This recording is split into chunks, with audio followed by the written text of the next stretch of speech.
Selamat datang di Beetle Channel, semoga kita bahagia.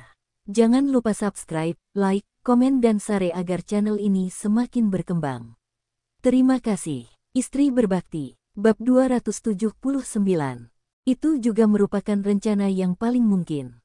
Jangan khawatir, jangan terlalu banyak berpikir. Wang Tian melingkarkan lengannya di lehernya dan mencium pipinya. Dia bercanda dengannya, jangan gugup. Anda akan muntah di sekujur tubuh saya. Saya sangat menyukai gaun ini. Lei Chen berpura-pura muntah, menakuti Wang Tian hingga dia mengangkat roknya dan bersembunyi ke samping. Lei Chen menatap ekspresi paniknya dan tidak bisa menahan tawa. Dia mengangkat Wang Tian dan menekannya ke dadanya. Kemudian, dia mencium keningnya, sudah kubilang aku tidak akan muntah. Dia menjalani pemeriksaan beberapa minggu yang lalu. Gangguan kecemasannya yang parah telah berkurang menjadi ringan. Meski masih membutuhkan pengobatan, pada dasarnya hal itu tidak mempengaruhi hidupnya. Sakit kenapa? Apa karena bocah itu? Wang Tian berbaring telentang dan menatapnya dengan penuh semangat. Lei Chen merasa bahwa dia tampak seperti gadis kecil dan menganggapnya menggemaskan. Dia mengulurkan tangan dan mencubit wajah kecilnya, ya, tapi tidak juga. Kecemasannya datang dari ayahnya. Dia memiliki pendidikan yang ketat sejak dia masih muda. Ayahnya banyak minum sepanjang tahun dan berselingkuh di luar. Hanya dia dan ibunya yang tegas yang tinggal di rumah. Seingatnya, ibunya selalu berkata bahwa dia harus menjadi orang yang serius, menonjol dalam segala aspek, dan lebih baik dari orang biasa. Baru pada saat itulah ayahnya yang tidak berperasaan akan kembali menemuinya. Dia yang masih muda tidak tahu mengapa ayahnya meninggalkannya. Dia pikir ini semua adalah tanggung jawabnya, jadi dia mengambil semuanya sendiri. Dia belajar dengan rajin dan masuk ke sekolah terbaik. Dia selalu diakui sebagai siswa yang baik di kelasnya. Hingga ia masuk ke universitas kedokteran terbaik di negerinya, ia tidak pernah menyangka ayahnya akan meninggalkannya. Pada akhirnya, 1 tahun, ayahnya kembali. Dia membawa seorang wanita bersamanya, dan dia berpakaian seperti pakaian perjalanan. Wanita itu muda dan cantik, dan dia berpakaian indah. Ayahnya memberinya senyuman palsu. Ibunya memegang keningnya dan mengatakan yang sebenarnya kepada Lei Chen, dia ingin kamu merawat ginekologi wanita ini. Ayahnya berkata, dokter, bisakah Anda membantu bayi saya? Saya akan memberinya sejumlah uang. Bantulah dia karena aku adalah ayahmu. Wanita itu, sebaliknya, mengangkat hidungnya ke udara. Dia menyalakan rokok dan melihat sekeliling rumah Lei Chen dengan acuh tak acuh, dia.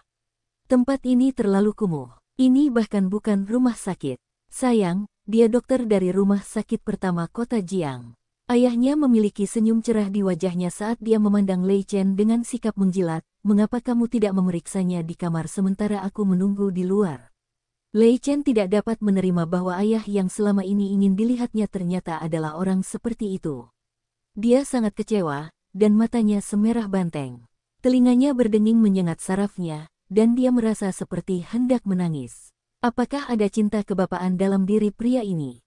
Dia mengangkat kepalanya untuk mencari tatapan ayahnya, namun senyum konyol ayahnya hanya berhenti pada wanita yang dikelilingi asap. Saya tidak menangani ginekologi. Saya seorang penyakit dalam. Dia hampir histeris. Ayahnya tenang, bukankah semuanya sama saja? Baru pada saat itulah dia menyadari bahwa dia telah ditipu. Dia mengunci diri di ruang belajar selama lebih dari sebulan. Ketika dia keluar, dia sudah putus asa dan terlihat sangat berbeda. Belakangan, dia merasa pusing saat bekerja dan tidak punya pilihan selain mengundurkan diri. Mengundurkan diri adalah hadiah terakhir yang diberikan ayahnya. Apa yang disebut iman dan kerja kerasnya selama bertahun-tahun telah dengan mudah dibakar olehnya. Lei Chen berkata bahwa dia telah menjalani konsultasi psikologis selama setahun penuh, namun masih ada beberapa hal yang tidak bisa dia hilangkan. Itu seperti anjing hitam tak terduga yang keluar dan menggigitnya dari waktu ke waktu. Wang Tian dengan lembut membelai rambutnya, tidak apa-apa. Saat ia menggigitmu, aku akan menggosokkannya untukmu. Di masa lalu, dia tidak bisa mengatakan bahwa Lei Chen, yang merupakan orang yang begitu mantap, sebenarnya tidak memiliki cinta dan memiliki sisi rapuh dalam dirinya. Dia semakin bertekad untuk melindungi orang ini. Setidaknya dia masih punya perasaan. Beban kerja Lei Chen ringan dan tekanannya tidak besar. Dia tidak terlalu paham tentang uang, tapi dia merasa uang itu cukup untuk memiliki makanan dan pakaian yang cukup. Rekan-rekannya di kantor berita kecil juga menganggap orang ini sangat menarik. Dia telah berhenti dari pekerjaannya di rumah sakit besar dan bersikeras untuk bekerja di kantor berita kecil. Dia sangat bosan. Lei Chen tidak marah. Dia bercanda pada dirinya sendiri, 30 tahun pertama telah berakhir. Anggap saja sebagai pensiun dini. Kantor surat kabar di pagi hari berbau tinta dan kopi. Dia sangat menyukainya. Aroma ini membuatnya merasa nyaman dan nyaman. Ini adalah kehidupan yang tidak bisa dibeli dengan uang. Tugas di kantor berita tersebut memang tidak berat. Terkadang, saat Lei Chen pulang kerja, Xiao Hu masih bersekolah. Lei Chen berada di halaman kecilnya, mengamati bunga dan tanaman. Kadang-kadang, dia membantu Xiao Hu menyusun balok-balok bangunan yang tidak dapat dia susun. Hari-hari berlalu seperti mimpi. Berbagai tekanan moral dan posisi yang selama ini membebani dirinya lenyap. Terkadang, dia merasa mengundurkan diri bukanlah hal yang buruk. Inilah kehidupan yang sangat dia inginkan. Senyuman di wajahnya pun semakin bertambah dari hari ke hari. Terkadang, dia tidak lagi berpura-pura di depan Wang Tian dan Xiao Hu. Dia tertawa nakal untuk mengekspresikan dirinya, seperti anak kecil. Lambat laun, Lei Chen bisa berhenti minum obat. Ini bukanlah masalah kecil. Menghentikan pengobatan berarti dia dapat melepaskan diri dari ingatan dan rasa sakit masa lalunya dan memulai hidup baru. Sejak saat itu, dia akan mengucapkan selamat tinggal pada efek samping obat yang aneh. Wang Tian juga bisa merasakan perubahan dalam dirinya dan merasa sangat bahagia. Suatu hari, Xiao Hu bertanya pada Wang Tian dan Lei Chen di meja makan bagaimana mereka mengenal satu sama lain. Seolah-olah Lei Chen sudah lama berada dalam kehidupan Wang Tian sejak hari pertama dia muncul di rumah. Wang Tian tidak bereaksi pada awalnya, tapi Lei Chen berbicara lebih dulu. Aku berhutang sejumlah uang pada ibumu. Dia tersenyum, saya mencoba menipu dia. Wang Tian menamparkan kepalanya dan akhirnya teringat bahwa Lei Chen telah menggaruk mobilnya. Memikirkan kembali bagaimana perasaannya bahwa Lei Chen tidak mampu membayar, dia menganggapnya lucu. Dia tidak menyangka penipu ini akan menjadi orang hebat. Wow, Xiao Hu berdiri dengan semangat di meja makan, kamu orang jahat. Guru pernah berkata bahwa jika mereka bertemu seseorang yang menggunakannya untuk menipu orang di jalan, mereka tidak boleh membiarkan orang tersebut merasakan manisnya. Mereka harus memanggil polisi dan membiarkan polisi menanganinya. Wang Tian tertawa terbahak-bahak hingga dia berguling-guling. Lei Chen memandang Xiao Hu dengan ekspresi sedih, kalau begitu, apa yang harus aku lakukan? Jika saya menyerahkan diri ke polisi sekarang, apakah sudah terlambat? Dia terlihat sangat tulus, yang membuat hati Xiao Hu melembut. Tapi sebagai ayahku, aku bisa melindungimu. Anda tidak dapat melakukan ini lagi. Xiao Hu cemberut, sepertinya ibunya tidak terlihat sedih. Mengirim ayahnya ke kantor polisi sepertinya agak berlebihan. Wang Tian tertawa terbahak-bahak hingga dia kehabisan napas, bolehkah aku menutupinya hanya karena dia ayahmu? Xiao Hu berpikir sejenak dan menggelengkan kepalanya dengan sedih. Baiklah. Aku hanya bercanda. Ayah telah mengembalikan uangnya. Lei Chen tersenyum penuh kasih. Dia merasa Wang Tian sedang menindas seorang anak. Saat itulah Xiao Hu menghela nafas lega. Namun, Wang Tian menjadi tenang dan sedikit penasaran. Mengapa dia menjadi sasaran orang seperti itu saat itu? Sepertinya dia tidak menjadi sesuatu yang istimewa. Selain berada dalam kondisi yang sangat menyedihkan, dia tidak ingin terlalu memikirkan hari-hari itu. Jadi, apa yang kamu lihat dalam diriku? Wang Tian cemberut dan menatapnya dengan marah.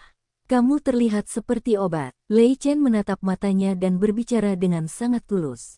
Kata-kata cinta pria straight datang tanpa diduga. Wajah Wang Tian langsung memerah. Kemajuan Wang Tian relatif lancar. Dia segera mengirimkan undangan pernikahan ke teman-temannya. Hari itu ditetapkan sebagai hari musim panas yang cerah. Memikirkannya saja sudah membuatnya merasa sangat bahagia. Kuzi melihat undangan itu dan tidak bisa menahan senyum. Dia bisa membayangkan penampilan bahagia Wang Tian saat itu, serta Xiao Hu dan Lei Chen. Ketiganya berada dalam satu frame, bahagia dan bersama. Mereka akan bersumpah cinta abadi dan menemani satu sama lain selama sisa hidup mereka. Bibi Hui pun menerima undangan tersebut. Dia melihat nama kedua mempelai dan begitu terharu hingga dia hampir menangis. Dia melihatnya lama sekali, membaliknya berulang kali, seolah-olah itu adalah anaknya sendiri yang akan menikah. Bagaimana dia? Bibi Hui memandangnya lama sekali sebelum akhirnya dia keluar dari dunianya sendiri.